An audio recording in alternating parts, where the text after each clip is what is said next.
Hi friends, ఇప్పుడు మనం కొబ్బరన్నం ఎలా ప్రిపేర్ చేయాలో చూద్దాము. నేను 2.5 కప్స్ ముందే నానబెట్టుకున్నానండి, ఒక హాఫ్ అన్ అవర్ ముందు. దాల్చిన చెక్క, లవంగాయి, పచ్చిమిర్చి, ఆనియన్ సన్నగా కోసుకొని పక్కన పెట్టుకోవాలి. కొబ్బరి ముక్కలు సన్నగా కట్ చేసుకొని మిక్సీలో వేసుకొని అవి చిన్న క్లాత్లో కానీ వడగిన్ని అట్లాంటి దాంట్లో కానీ వడపోసుకోవాలి. అది కొబ్బరి రాకుండా ఓన్లీ పాలే కావాలి. నేను రైస్ కుక్కర్లో గీ వేసుకున్నాను. విడిగా అయినా వండుకోవచ్చు, నేను కాకపోతే రైస్ కుక్కర్లో వండుతున్నాను. నేను ఆయిల్ ఏం వేయట్లేదండి, ఓన్లీ నెయ్యే వేస్తున్నాను. మొత్తం నెయ్యి బాగా హీట్ అయ్యాక దాల్చిన చెక్క, లవంగాయలు వేసుకోవాలి.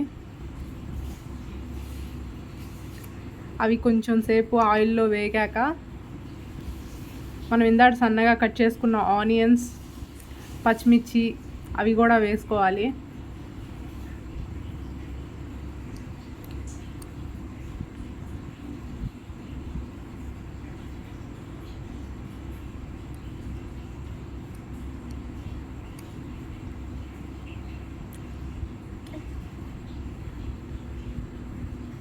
ఇప్పుడు మనం సరిపడినంత సాల్ట్ వేసేసుకోవాలి.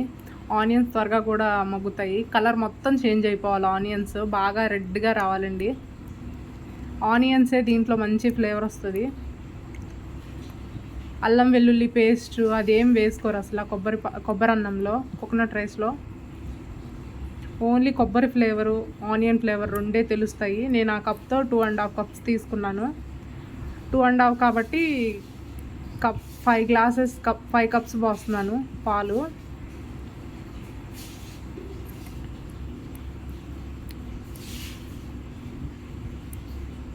అలా కలర్స్ మొత్తం చేంజ్ అయిపోవాలి ఆనియన్స్.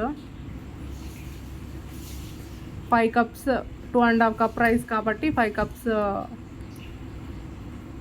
వాటర్ పోసుకుంటున్నాను. అదే వాటర్ ఆర్ కోకోనట్ మిల్క్, కొలత ఒకటే కాబట్టి అట్లా ఆయిల్ అంతా పైకి వచ్చేసింది. ఆనియన్స్ కూడా బాగా ఫ్రై అవ్వాలి.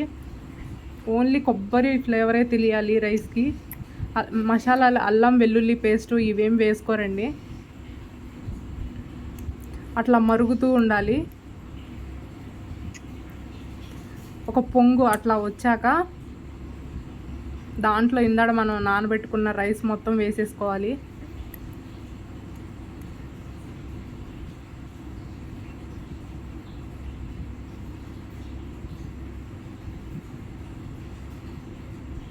రైస్ మొత్తం వేసుకొని నేను రైస్ కుక్కర్ మీద పెట్టేశానండి. ఇంకా అట్లా మూత పెట్టేసి రైస్ కుక్కర్ ఆన్ చేసాను.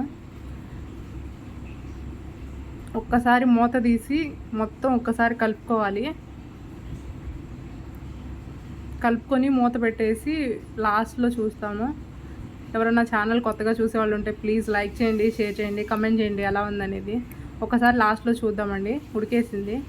చాలా టేస్టీగా ఉంటుందండి కొబ్బరి పాలు టేస్ట్. ఒక్కసారి ట్రై చేయండి, మీరే అంటారు చాలా బాగుందని. ఓన్లీ కొబ్బరి పాలు టేస్టే తెలియాలి, మసాలా ఏం వేసుకోకూడదు. కొబ్బరి అన్నం అంటే చాలా బాగుంటుంది. ఓన్లీ పాలే ఉండాలి, వాటర్ ఎక్కువ పోయకూడదు. మొత్తం పాలతోనే చేసుకుంటారు. చాలా టేస్టీగా ఉంటుంది. చికెన్ కర్రీ కానీ, గోంగూర చట్నీ, ఈరోజు గోంగూర చట్నీ ఉందని చెప్పి చేశాను. చాలా బాగుంటుంది. అట్లా మొత్తం సన్నగా ఏ పలుకు ఆ పలుకు వచ్చేస్తుంది. మనం గీ ఎక్కువ వేసుకున్నాం కాబట్టి సూపర్గా ఉంటుందండి. ప్లీజ్ లైక్ చేయండి, షేర్ చేయండి, కమెంట్ చేయండి. ఒకసారి ట్రై చేయండి ఎలా ఉందని.